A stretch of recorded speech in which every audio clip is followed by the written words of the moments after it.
Welcome to your next step up the self-publishing mountain. I'm Matilda Swift, author of quintessentially British cozy mysteries. And I'm Samantha Cummings, author of young adult books about magic, myths and monsters. I've written the books, Changed their covers, tweaked their blurbs, tried tools from a dozen ads courses. and I'm still not seeing success. Now, we're working together to plot and plan our way from barely making ends meet to pulling in a living wage. Join us on our journey where we'll be mastering the pen to snag that paycheck. Hello and welcome to Pen to Paycheck Authors Podcast. I'm Matilda Swift, here with my co-host Samantha Cummings, and we're here to write our way to financial success. We're two indie authors with over 24 books between us, and still a long way to go towards the quit the day job dream. If that sounds familiar, listen along for our mastery through Missteps journey. Each week we cover a topic to help along the way, and this week we're talking about ending series. First, what are your wins and whinges of the week? So glad you asked me that because I don't really have any wins or whinges of the week. Not to do with writing, because I've had a week where everything's just zipped by me a bit too fast, and I feel like I don't know what I've done. But I have non-writing related-ish stuff. So this weekend I managed to get my hands on a very fun item. Oh, I'm so jealous. If you follow me on Instagram, you may have seen it on my stories. I procured a Gilmore Girls 25th anniversary vinyl record of all of the kind of la-las, which is the little incidental background music. And it is like the best thing that I've ever bought and spent money on. It was expensive. Yeah, I thought you sounded crazy when you talked about it, when you were like introducing in your stories. Because I've got the soundtrack where it's got like some of the lars, and like they're quite annoying. Yeah. Because some of them just like little ones. Mm-hmm. And then you played it, you got a record on a record player, like beautiful blue record player. And it was like also just like the general incidental music. And it's such nice incidental music in Gilmore Girls. Like it was really beautifully composed. Yes. And obviously it does feel like the show, but it also feels like a really specific sort of optimism. Oh my God, it's such a vibe. And I just had it on whilst I was tidying up and mooching around, like drinking coffee. And it was like, really felt like I was in Gilmore Girls. And did you feel like a Gilmore Girl, like a background character? No, I felt like a Gilmore Girl, but some of the la-las are quite sad ones. And yeah.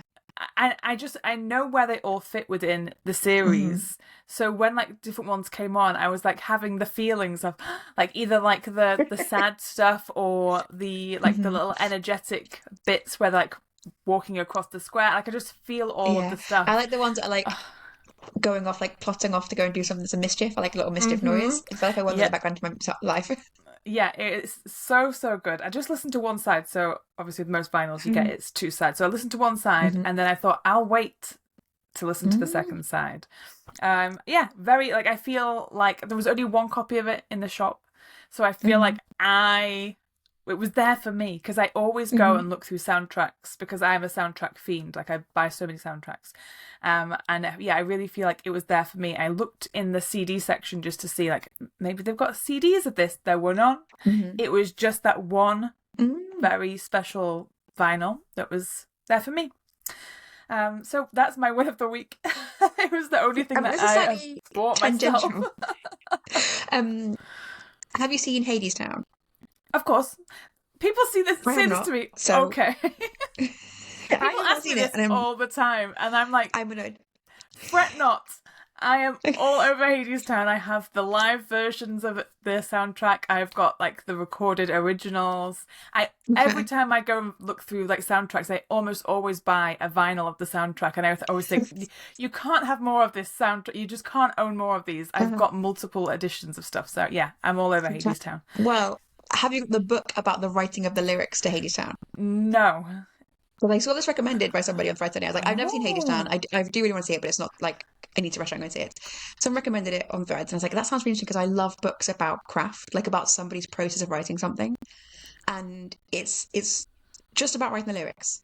And it's got all the lyrics for all the songs in, but it's also got like the process of how it went through everything. And like, I read the free sample and episode. The book itself is just $2.99, so I'm going to get the whole book. But I was like, I want to put it on my prize list for my little rewards. And it's called Working on a Song. And I love books where someone talks about like how much enormous labor went into something, creating something that you think, Yes. oh, it's a piece of beautiful art. It must have just been like someone sits at home and they write the lyrics and then they're like, ta-da, here's a musical. And it was just like absolutely years and years and so many people involved in it and so much relatable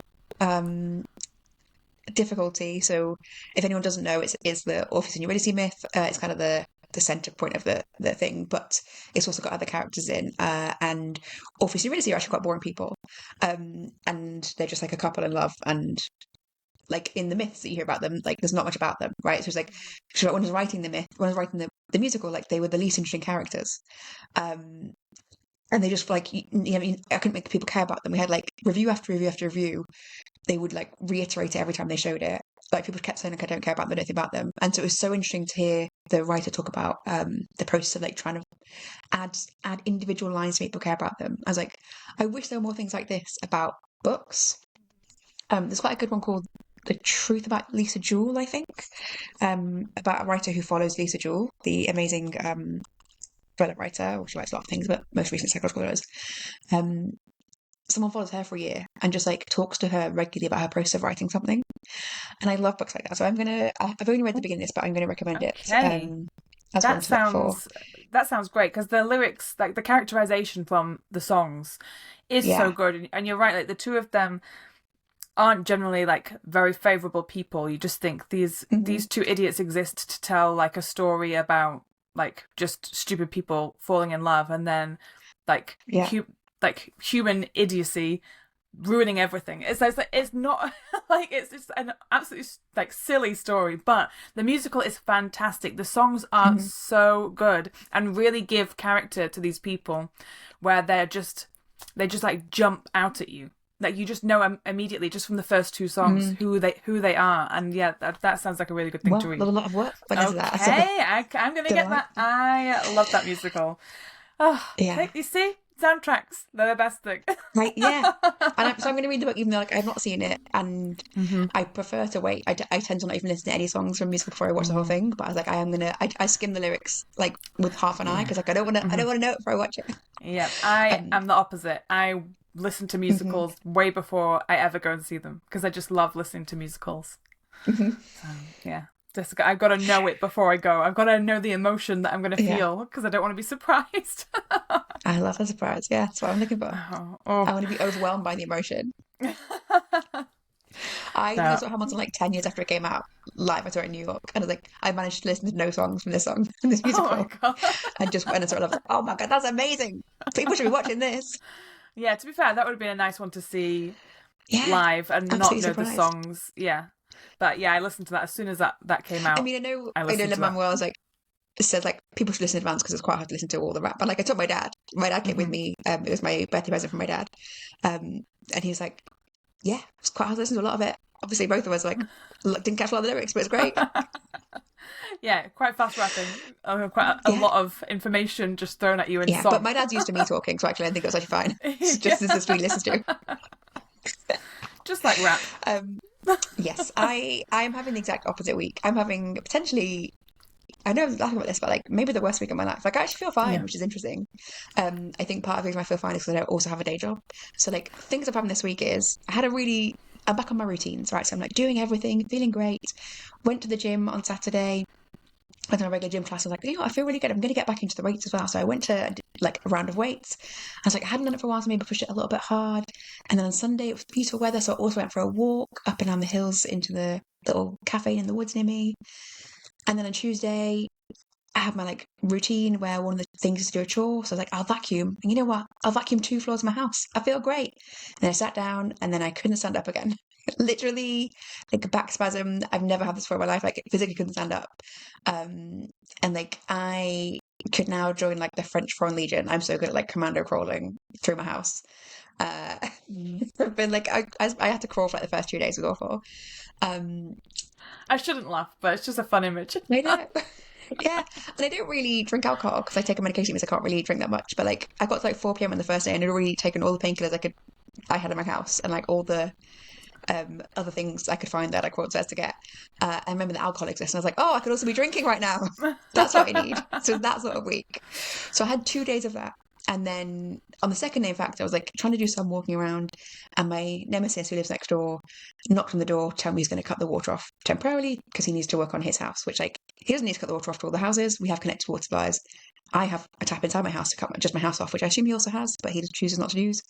But he was very cheerfully telling me, I was like, oh, thank God, we've come so far in a relationship, because previously he would just cut the water off and not tell me. I was like, this is progress. This feels great. And he cut the water off, and they turned it back on again. Fine. And then the next day I was like feeling a little better as well. So I was like, I'm going to tidy up around my house. I've like, left things in messy for a couple of days because I've not been feeling great. Tidied up, did some washing up. Like, the hot water wasn't coming on. So I was like, well, maybe from the water going off and on, it's like kicked something off in the boiler. So let's look at it. No lights in the boiler. No lights on like all my plugs that plugged in. No lights on my oven. So like subtle things that I hadn't quite noticed. And then I had to go down to the basement to check for fuses, which like I have to clear loads and loads of heavy things that way to go to my basement. So that was also annoying because my back still hurt. Did that, went down. Water spraying everywhere. Like it's like someone turned a shower hose on and then just aimed it at the ceiling. Awful. Yes. Horrible. So I had to like tape it up. Called my plumber couldn't come, and so he was like, here's a different plumber, call him, he'll come. So he came out that day, which was lovely, but the water had got everywhere, including onto the fuse box, which is near the leak, and two of the fuses had flipped. So then I had like, that's where the electricity issues happened, and then I tried to dry it out, and one of the fuses came back and one has still not come back. Anyway, I just had like no internet for a while because that's where one of the plugs is in. So it's been like one of those weeks, and one of the fuses came back and one of them's not come back, so today I had to give in and call my electrician and get him to come tomorrow.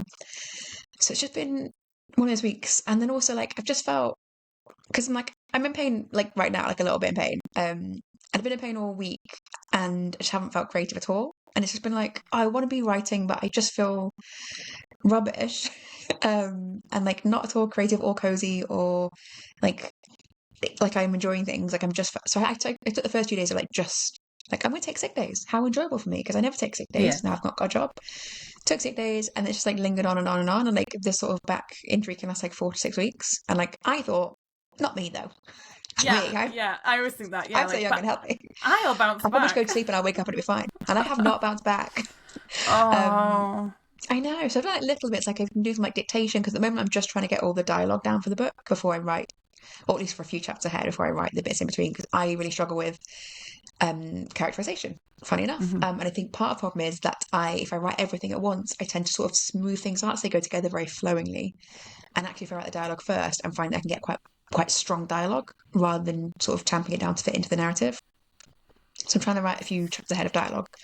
So I've done a bit of that in dictation, but it hasn't felt fun. Hasn't felt like a nice bit of writing or escapist. It's felt a bit like dissatisfying. And I was like, well, maybe I'll just do some other organising things. But it's not actually very easy to be on my computer. But I have like watched some of the videos from SPS. I have started prepping some Amazon ads. I've finished changing lots of my covers around, but like all of it has just been like little bits of pieces. Like I'm constantly in that stage where you're like, should I rest more or should I be a bit productive? And then you do neither, and the day's gone, and then you annoy yourself. So big whinges this week, but I actually don't feel despairing, which is good. Yeah, that's good. In the midst of this, my other neighbour came to threaten lawyers because my gutter leaks near his house, which is his actual complaint. So yeah, it's just one of those weeks. I was like, actually, I don't care. It's not your week. This is not. Yeah. You can just start again tomorrow. Forget this week that's just gone. Not interested. It's not here for me. Don't subscribe to that. No, I've eaten a lot of chocolate. Like I really was like, I'm going to eat chocolate and just enjoy that and like drink. Turned out I had 3 open bottles of green ginger in my house, which is like a ginger wine, just in the back of my cupboard. So now I've got none. That's been enjoyable. But yeah, I need to figure out what I'm going to do, because it's actually quite hard. Like I did last night, like a bit of typing up of notes of my book. Actually quite painful to set up. So I just feel like an old lady, and this is horrible. Don't want to feel like this. I can't believe I injured myself vacuuming. I had to take a week off any kind of exercise this week because I'd worked out like gardening and just doing stuff the week before. Yeah. That I actually had to, I was like, I'm going to have a week of doing nothing because I did 1 week of doing everything and I'm tired. Yeah. And that's kind of like been my whinge of the week, is like, I'm just so tired at the moment. This is awful. I hate it. Yeah. Yeah. Just physically tired. emotionally tired. Awful. I'm not enjoying this, yeah. Mm-hmm. I'm just not very good at not being productive. No, it is very frustrating when you want to be doing stuff and you just can't for whatever reason. Yeah. Well, let's move past this big whinge. Yeah. There's no lessons learned from it. Let's just move on and forget it. This is just it, yeah. And let's talk about the topic of the week, which is, so we've both got series coming to an end, but we're doing it in very different ways. So which series of yours are we discussing and why is it ending? Okay, I'm going to give a very brief version of this because actually it's another winch. So the series that I started last February, that's what I released last February, is the Parchment Paper Mysteries. And it's quite short, like novels. They're culinary British crazy mysteries. And a series that I really wrote thinking like I'm going to write a series really to market. And I think this is going to be it. This is going to be a series that I can really make a success out of. And I rapid released 3 in 3 months back to back, and then the rest of them not much slower. So I did number 7 came out in April of this year. So book 1 was out February last year, and number 7 was April this year. I had number 8 set up for August of this year, and I've cancelled the pre-order. So that is where I'm at, and that's what I'm cancelling. But maybe I won't get into why because that is a longer story. So that's where I'm at in terms of ending a series, and it's not really a full stop end. It definitely felt like a full stop end when I ended it, but I was like, I want to leave it as like more of a pause in that it could keep going. How about you? I am ending the series that I started last year, which also was supposed to be my, like, this is the series, this is definitely the one. And to be fair, like, it has definitely changed, like, everything, but I only ever really planned to do 3 books in a series because that's how long I have interest in things. So I'm kind of coming to the end of just like what I planned to end, but feeling just really like down about it. Not like it's a bit of a difficult one because it's I think I am finding out about myself that I get bored very quickly. and even though like and I think that's probably like something I didn't realize about myself when I first was doing all of this writing stuff and I was bouncing around from genre to genre, different books to different books, is I thought that I was just having fun, but actually I was just chasing dopamine. And I was just looking for the next thing to entertain me. And that was like never stressful, always felt like I was like the next thing that I was doing was like the fun thing. And for my last 2 series, I have just worked on them like solely, like just doing those things. And this is the 2nd series that I'll be ending. And I forgot about this when I wrote the last book of my last series. I struggled really hard to write the book. Like it wasn't an enjoyable experience, and I really felt like I didn't know what I was doing. I didn't feel like I was involved. I didn't feel like I had any control of the story. I was just wrapping things up. And that is how I'm feeling right now, where I'm writing this 3rd book and I like the story. I think it is a fun story, but I just don't feel invested in it anymore. And and I feel weird about that.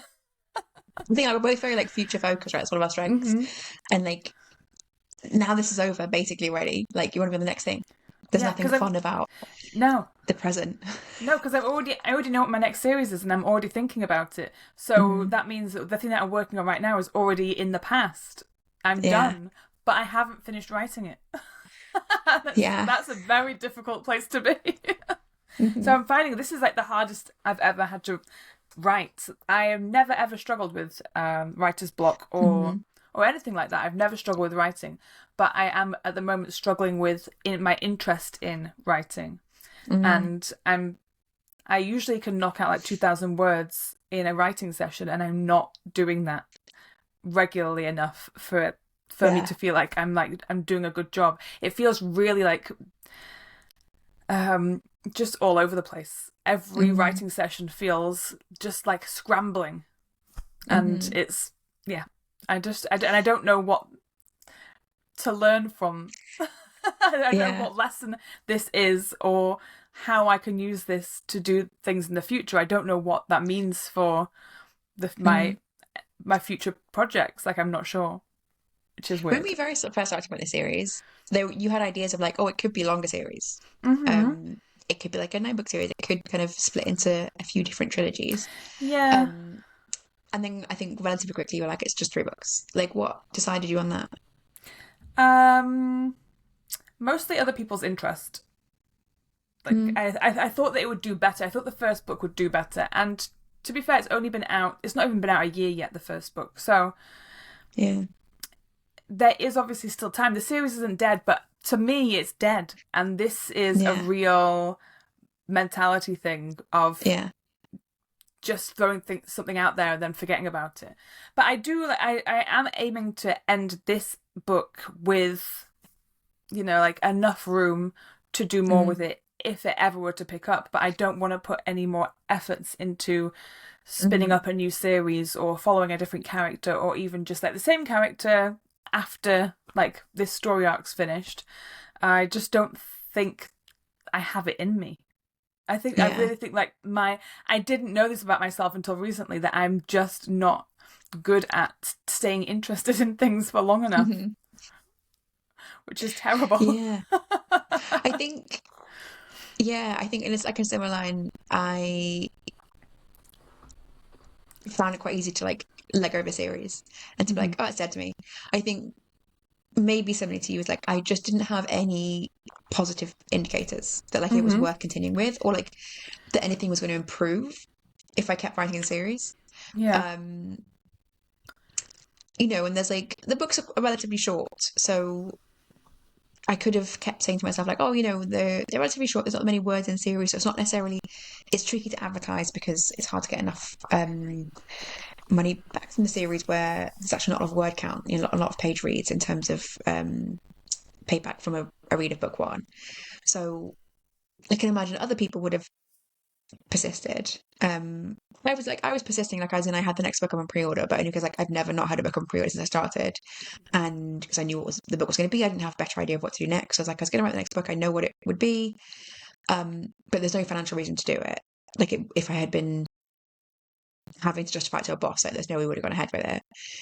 And it felt quite nice when it was finished, but like I definitely have felt like I find it hard to feel invested interest-wise, like economically, enthusiasm-wise, like if there's nothing that feels like it's picking up, like I felt like I tried several things and like nothing worked. It's like, well then maybe it's just not great, and then maybe I should just walk away. Because I had like quite good reviews, but like not like people being like, "That's my favorite book ever." Like these characters, I love them. There's nothing in there that said like, "Oh, here's the thing I'm doing really well." And the read-through wasn't good, and I tried ads and they didn't really go anywhere.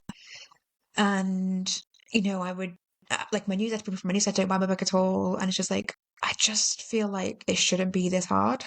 Yeah, and so I think that is definitely I want to move on to something where it doesn't feel that hard.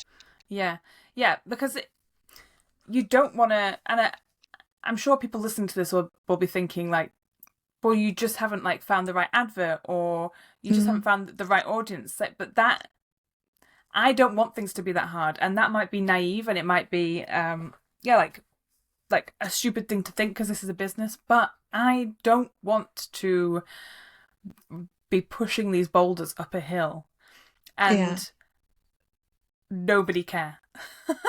And I obviously that some people do care. I do have a good handful of readers who love the books and are constantly tagging me in things, tagging the books and things on Instagram, and it's just like the same handful of people, and they're fantastic, but they aren't like I can't continue the series just for 3 people or 4 people.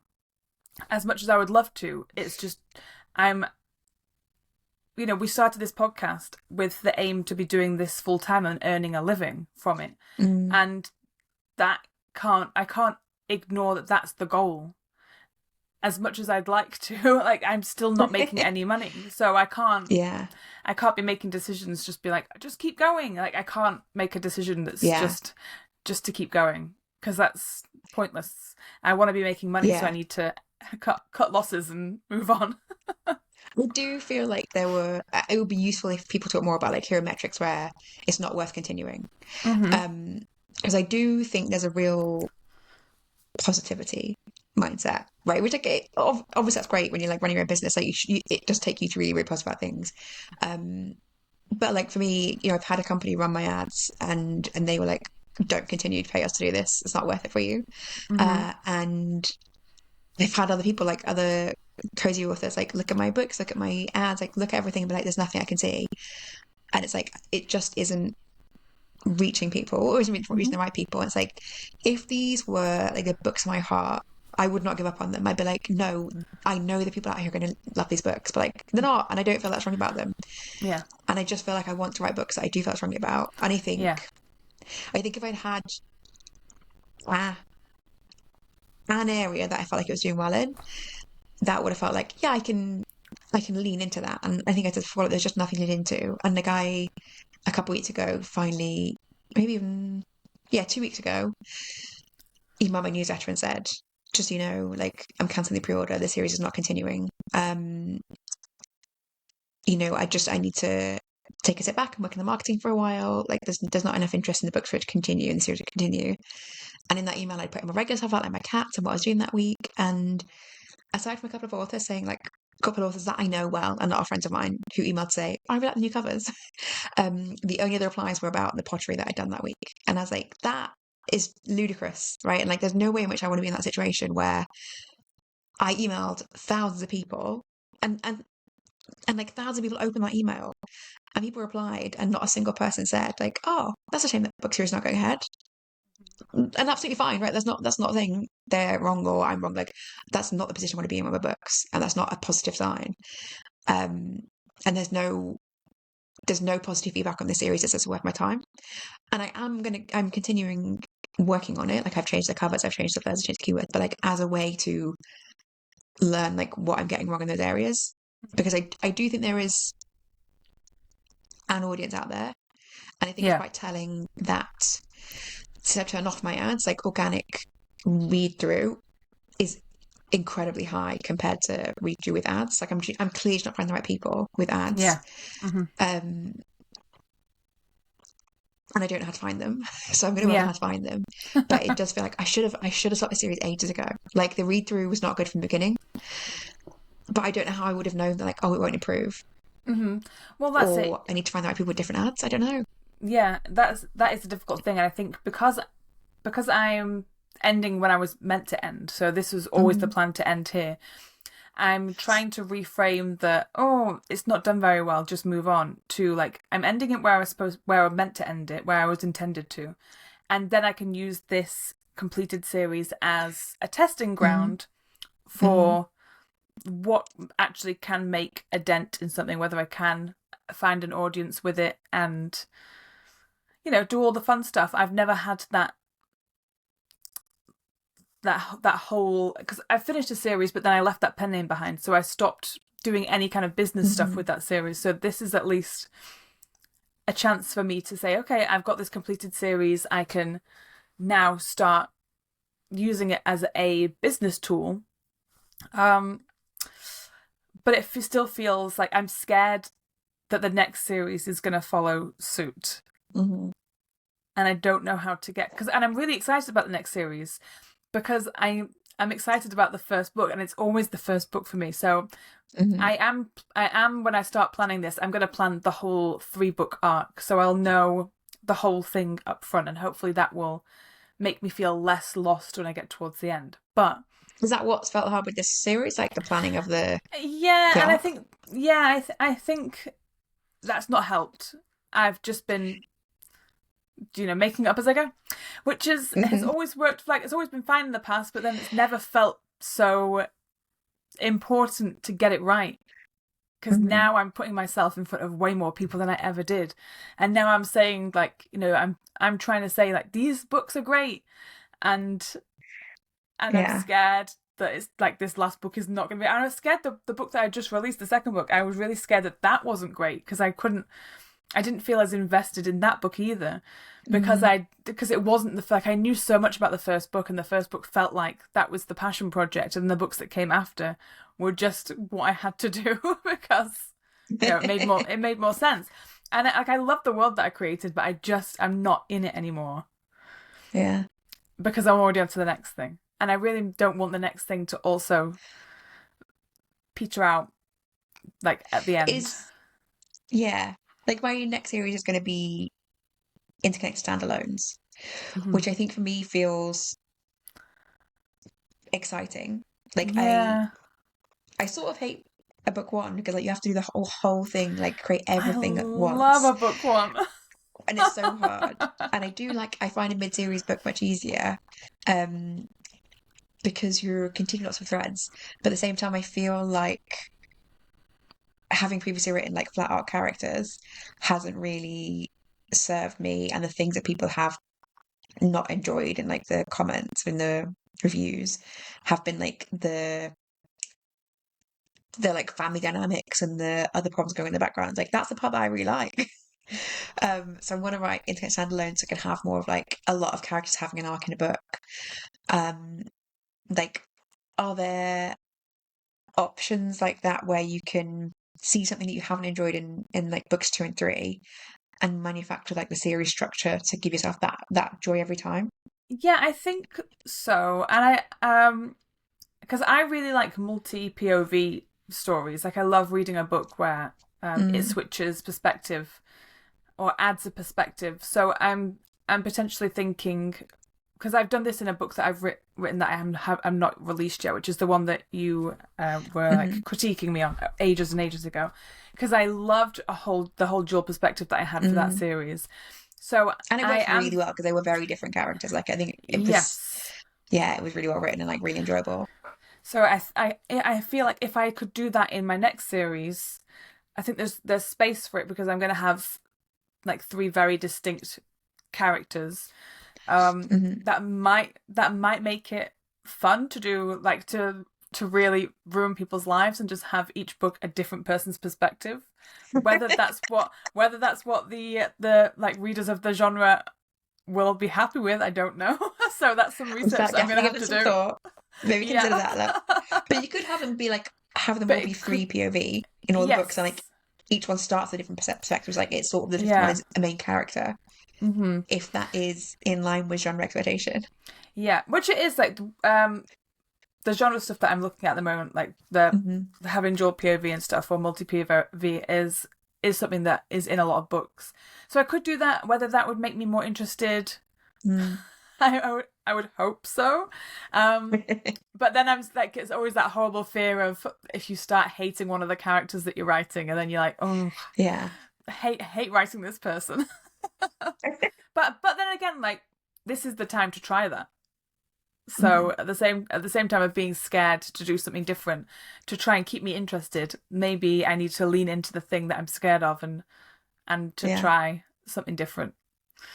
If the series had really massively taken off after book 1, would you have felt more excited or less excited about writing books 2 and 3? Oh, way more excited. Well, I feel like I would feel paralyzed. If people had loved it, no. If people had loved it, I would have been but you can only let them down after amazing. That. It can even be worse in my head. To be fair, that is why I love book 1, because in a book 1, no one can say that character wouldn't do that because you've never met them before. So I'm the expert on that character, and I fear that the more people who read the book 1 and then read book 2. Yeah. Because I know as a reader, I feel like I become an expert in other people's characters, but I don't feel like an expert in my own characters because, I just wrote them. I don't control these people, and I get scared that people will read the other books and think these characters are all they're all so different from the first book. So that's why I like a first book. So I feel secure in the fact that I own everything that everyone's doing. But, could you write parts of all 3 books at once? I'm not saying write all 3 at the same time, but as in write little scenes from the future books, when you're in that certain mindset. Maybe you'll have 2 scenes mirror scenes or that kind of related, just write at the same time and be this is actually for a future book, so that you've already got some content there. That feels insane. I'm not saying I couldn't do it, But it feels like an insane thing to do. I know other people do that. I know people write out of sequence completely, which is nuts to me. That's not how my brain works. Okay. I'm very much a sequenced. It's like I just have to watch. I have to watch the film in my head to write it down. I can't skip ahead, otherwise I'll never go back. Okay. So yeah. So then, but you said you would feel more excited if more people were watching. So then maybe just like that's the thing for next series. Like you have to get more people watching. I have to get people watching because that really, I like that. Like I like making people happy with my books and things. So like the writing of like book 2 and book 3 for this series, I'm effectively, when I'm writing for those people that I know love it, because I'm so excited for them to read it, and I actually am excited for them to read it because I know that they will really like it, and I just need more of those people to be backing me on the other books so that I'll have like the being spurred on. I really need positive reinforcement. That is the only thing that keeps me going. And I do know that about myself. And I will generally ask people for the positive reinforcement. I do this everywhere in my life where I say to people, you know, oh, wasn't I good at that? Or I love to say to Brian when I do things like, wasn't I brave? And he's like, you were very brave. Like I need somebody to just say the words, even though I know the words. So yeah, I just need people to be like, good job, Sam.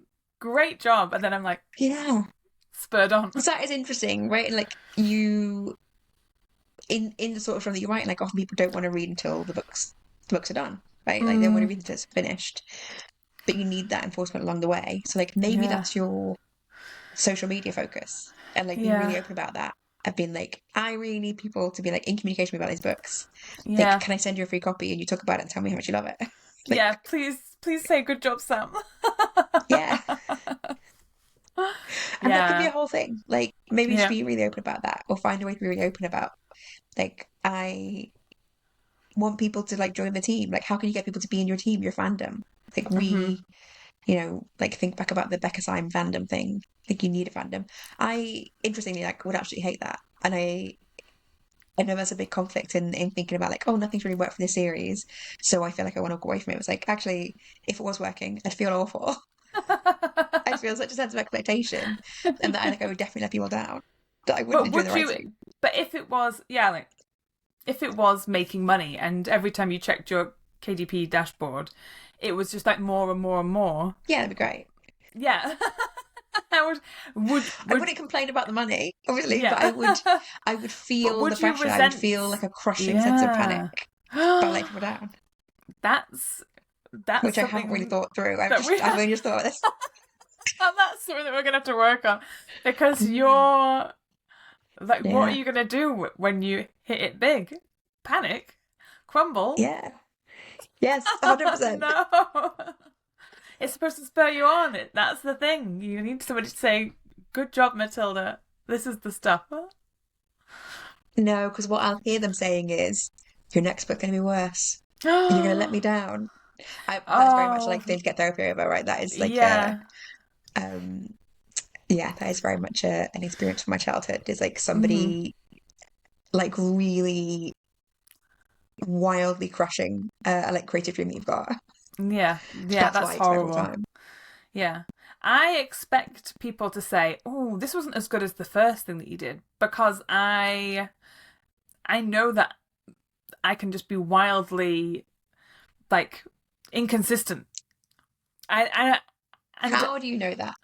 I just know that in terms of like my writing, but just like everything that I do, I feel like I'm wildly inconsistent. But I also trust that the editing process is like the saving grace for me. So like, if somebody didn't like it, I'd be like, well, I gave it my best shot. Like, if you either like it or you don't. So I feel like at least I have that, but only because I have had so many things like in the past. So many people say like, oh, this part was really good, this bit not so much, but then like this bit was okay, and I think I'm just okay with that. I'm like, yeah, that's me. But that's what people are like, right? And like people, you know, I think we were talking last week about like the author was saying like half the reviews say, oh, it starts really slow and it gets really quick, and then half the reviews say like, oh, it starts really quick but it gets really slow. And she's like, well, nothing I can do then. No, I just have to follow my own instincts. Yeah. So maybe it's just people saying that, and it's not true. Yeah, maybe not. But I'm okay with it. Like, I'm fine. I just want somebody just to say, at least one person times 10 or times 100 to say, good job, Sam. I'm proud of you. Doesn't matter what. Like, what you've done is good. Here's some money. Well, that's like your main motivating thing. Like, make that happen. At the end of your book, your call to action should be, please send me an email saying, good job, Sam. Like, that's all I want. Yes. I would love a review, or I would love you to my next book, but like more than anything is for you to email this address and say, good job, Sam.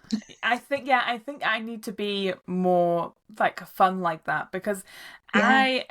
when I read the Dungeon Crawler Carl series, and I think I read the 3 books. At the very end, like it says at the end of the book, it says the end, next page. Amazing! Thanks so much for reading this. You're so cool. Go and leave a review, please, because I'm an indie author and I need all the reviews. And he like immediately smashes. That is the first thing that he puts is go and leave a review. This is the best thing that you can do for me. If you love this book, do it now, do it now, do it now. And when I read like those books and that was the first thing that I saw every time I finished a book, I thought, yeah, that's like the thing that I need to be doing. Yeah. Because that's not really... just like, reviews can be left at Amazon. Yeah, like go and head to Amazon and leave a review. Thanks so much for reading. No. Yeah. Go and leave a review now. Maybe I'll just like do that in a big, just go and update my files. The biggest font that can fit on the page. Leave review now. Email me and say, good job. But that's Matt Dinham and his style is like to be really personal and personable. And that could be your style and your brand as well, but it's not visible at the moment. Yeah. And it's always people who have like a real brand and style who you remember. Like Willow Winters, I follow her on social media. I'm not even sure I do follow her. I think I should get a lot of posts. Like, I'm never going to read a romance book. She writes romance. It's not for me at all. But like, if somebody were looking for romance, I'd be like, oh, have you heard of Willow Winters? She's fun. So I assume she writes fun books. Yeah. Yeah, it's forever my my challenge on social media is to be more personality front person, but just energy to do things. It's a lot. So like, yes. Yeah. But I also think for me, it feels like I would have more energy if I felt more passionate about my books. And because it needs to be authentic, right? It needs to be like, I know you love this book, and so I know you want to help me, so therefore go to this place and leave a review, and that will help me keep writing these books. And I just need to make sure that I am doing that. Because it feels like the exact opposite of what I want is like what's happened when I come to the end of the series, and everyone's like, shrug, okay, how's the pottery? Okay. Yeah. And I think what's crazy is like writing a pottery book next. Somebody asked me, so in a whole different place. So I'm also in a Facebook group where there's loads of reads in there, and it's a collective of authors, and we post once a week. Each person has a different day a week, and we post about different things.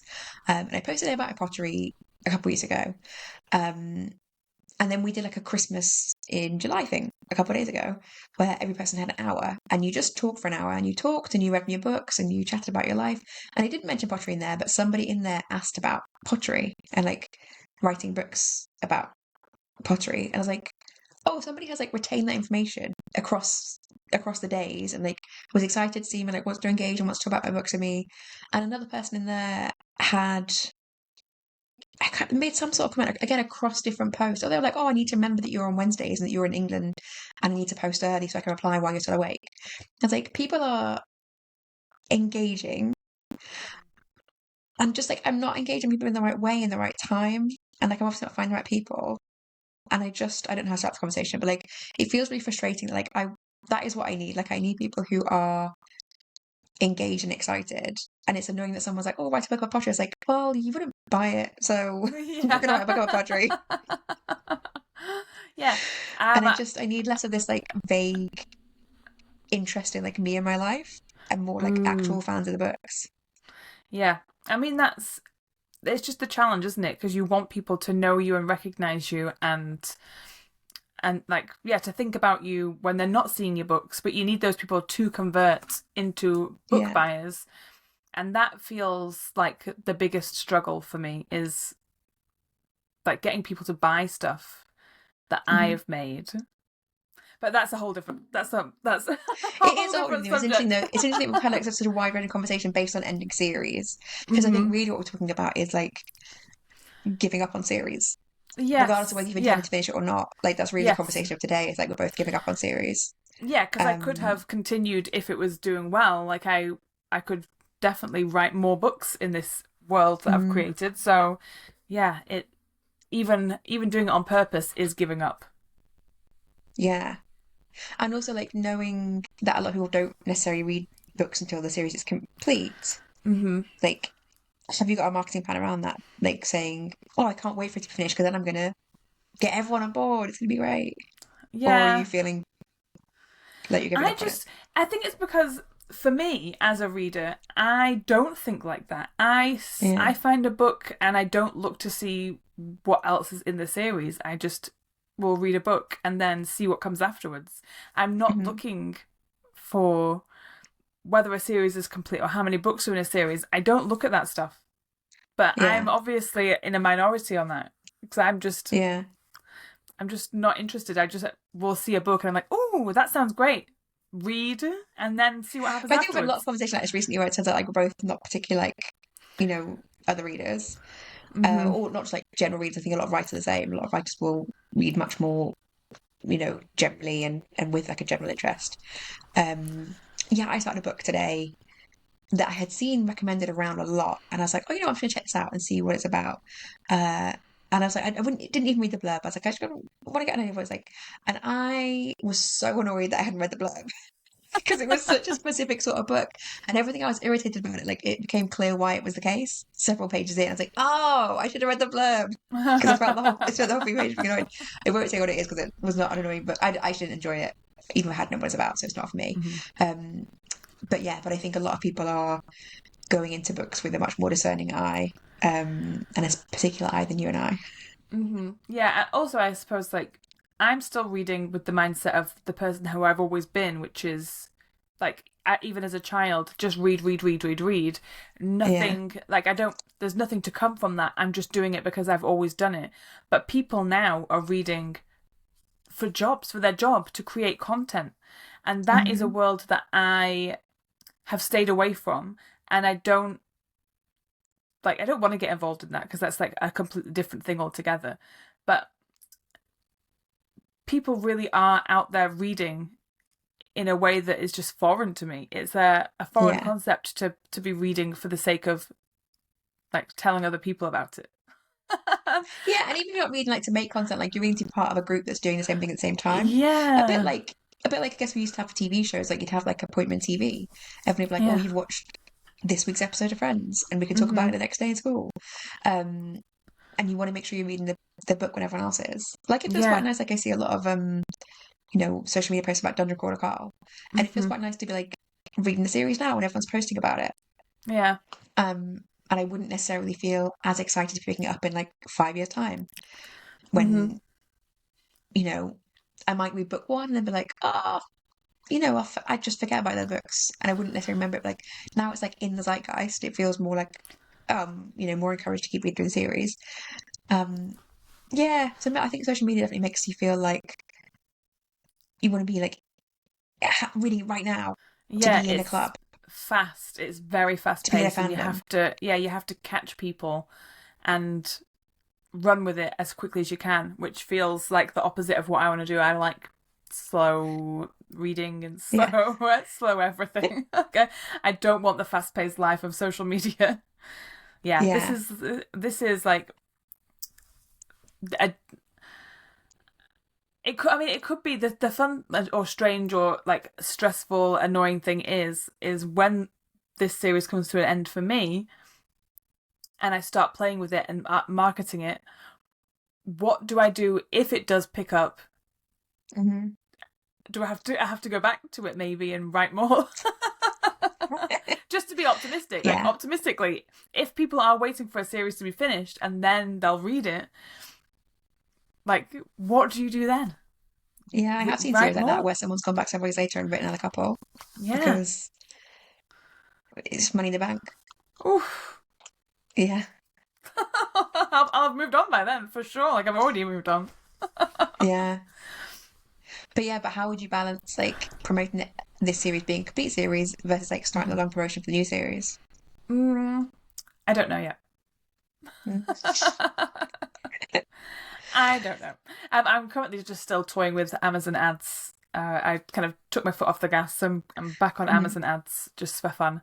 So I don't know. Yeah, I just watched today the recording from day two, the Amazon ads with Ricardo Fire, and I can't remember what his wife's name is, Sara something. Um, it's about Amazon ads, Hmm. and it was like it felt doable again. It Yeah, felt like, yeah, it's just some numbers, and you just put them in, and then you walk yeah, away. They're very big on like just don't look at it for ages. Like yeah, give it weeks for the data, and then look at it. yeah. That's what I'm doing. I've just set up a new ad, and I'm like, I'm just gonna. It's nothing to do with me now. Hmm. It's just there. We'll see what happens. But Yeah. not looking. Yeah, I feel like today more than any other episode we've not talked about topic at all, No. and is that quite telling? That we both want to put this topic in back because we were both like, oh, we're ending series soon. Let's have a talk about like what we want to do with that and how we think about it. Um, and I think both of us actually feel a bit like deflated by it. So there's nothing like Yeah. excited to talk about. Also, I just don't know. I don't know what it means. I don't know what the next step is. Like, because for me, Yeah. this is my first. I feel like this is my first professional attempt at writing a series, like for real, and so I don't have like steps to follow. I don't know what the right thing to do Mhm. is next, or how to feel, because I've not done it before, so I can't be like, well, this is what I did last time, so this is what I'm going to do again. I don't have that Mhm. because everything that I was doing before was just like all over the place. So Yeah. like We I've have talked never a made few this a few times decision. about about it maybe being like slightly positioned incorrectly against other books. Hmm. So like have you decided when you're going to do a repositioning in terms of like maybe moving category or covers? I've not thought about when I'm going to do the covers yet. Well, I know that I want to release the series with the original covers and then Hmm. use the new covers as a marketing, like little marketing push to say, guess what? Here's some fun new covers instead, and then give it another push. So I've got the new covers, and I'm just kind of like Yeah. waiting. I know the thing is, I love my current covers, but they aren't at all like any of my comps. So like all the actual comps that I found. So Mhm. yeah, I but I want to see it through as it is, just for the completest thing. And then yeah, use the new covers as a marketing push. Mhm. But I am excited to use this series as a tool, like to use it as a way to be like, if I change this, Mhm. if I do this, if I run ads with this, I'm excited to figure stuff out with this series, because I do think that the series is the best of like anything that I've done. I love the writing, and I look back on my other books like from this series, like book one and book two, and even though book two's just been released, I still like kind of open it up and look for stuff, and I'm like, oh, I wrote this. I have no Yeah. recollection. Like this is great. So like I think that this is the most confident I've been for Mhm. marketing, but it's just like a weird lesson that I don't Yeah. know. I don't know what the lesson is right now, but I'm learning. Yeah. I Do mean, you maybe it's feel also like like this benchmark of like, okay, I didn't like writing book three when I hadn't got it planned from the beginning. mm-hmm. Is it better if I plan it? Yeah, So yeah, it's just like this is a exactly. benchmark. Yeah. We'll This is see. I think I'm hoping that this is just something that I'll get better at.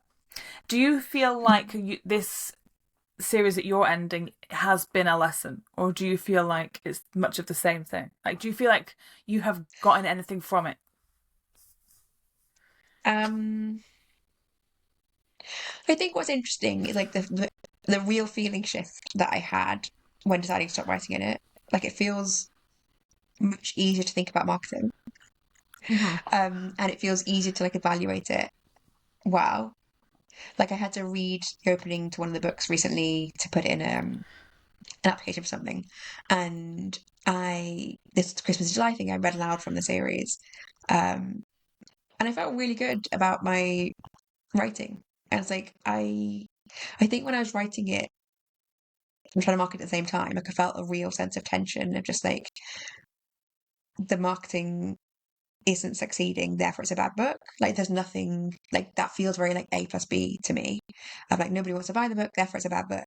And I think stepping away from being currently writing the series makes me feel better about marketing it. Not great, but like not great as in I don't really know how to do it, but also I feel like not necessarily the book's a problem. Do I feel like I've learned anything else? I think I really need to feel more excited about my books. Which I is a real tension, right? Because like I think I want to write like books that I'm more interested in and like books that I feel more excited by, but also you're always trying to keep like an eye on the market and be like, well, there's like I've got to write for a reader, and then I feel very much at the moment like a little bit stuck in that, like trying to keep two eyes like in different directions. Because it's like there's no point writing a book that like nobody wants to read. That would feel really disheartening. But like there's also no point writing a book that feels a compromise, and then I'm annoyed at myself having spent time on writing that. Yeah. So I think I've learned the importance of that, but not necessarily how to do it. Yeah. Yeah. But that's a good lesson. Yeah. This is Act 3. Yeah. I This is enjoy us Act 3. getting kicked down the stairs and we've got to try and figure out how to get back up. Like, that is actually how I feel. I feel like I've been kicked down a flight of stairs. It's like, get up and try again. It's like, oh, okay. Yeah. I do feel like I wish I had learned more in terms of like the business side of things. Like I really feel like I don't even vaguely know how to make good ads. And like everyone else is just like, just put a load of images in, like, and just do this. I'm like, do what? I've done that and it doesn't work. Like I don't know what you're saying. Yeah. I love reading everyone's advice on ads, and Yeah. I think that my ads always look great, and I think that they sound great and I get loads of clicks and stuff, but it's who are these people clicking? I don't know. Like they're not the right people. So how do other people find the right people? I don't know. And like all the advice is contradictory. So it's like, well then how do you know which one's right? Yeah. How are you choosing? Yeah. It really is still. I feel like I'm being punked. Yeah, 100%. That's what I've learned, is that we're being punked. Yeah. like fine, whatever. I'll figure it out. Yeah. So I think that is what I feel like I wish I had learned more on, and I don't know how to learn it still. Mm-hmm. And like a lot of people are incredibly confident about like, oh, just do this. It's like, well, that's not how it works. Mm-hmm. It doesn't work. No. For me. And I find that for like that is just a life thing for me. Is like it doesn't matter how many times anybody tells me how to do something. It never works for me. And that's like so many things in life, not just ads, like just so many things in life. The things that other people do don't work for me. And whether you want to go woo-woo and be like, it's because I'm living in some kind of a different timeline, parallel universe. Like I'm just slightly like on a different like on a different like train track to everybody else. And like, yeah, we're kind of all going in the same direction, but there's like logs on my train tracks and there's no logs on yours. It's never been like that for me. I've never been able to look at somebody else doing something and like mimic that. I have to find out how to do it for me. And that's a lesson that I just keep having to learn. Like, doesn't matter what people say, that's not going to work for me. I have to figure that out. It's annoying. Yeah, but I feel like the opposite. Like I'm very good at book learning, and then every time I try and like follow the instructions, I'm like, well, is there like a page missing? Because you said I would get this result, and I haven't got this result. The universe is trying to, it's giving us character. It's making us main characters who have I've to got go so much through character. the trials and tribulations. This week has really been like the universe is like, oh, you've not got enough character by quite a long way. Let's really give you all the character this week. I'm done. I'm done with character right now. That's what we all think, but we're never done with the character work. No. Well, maybe next week will be like a reaction scene, like rather than an action scene. That's what I need. Yeah, I need more restful week next week. So hopefully we'll have my electrician come fix things, and then I will, or at least back to the basics. Yeah, you'll bounce back. Yeah, I'll bounce back. Do we have anything else on the topic that we haven't really discussed properly? I think we've skirted around and not come to any kind of conclusion. So yeah, it's fine. Yeah, that's fine. That's where we're at. That's what we're meant to be talking about. Next week. Just see what's on next week. Next week, we're discussing Maddie's favourite topic, asking for help. What sort of help are we talking about here?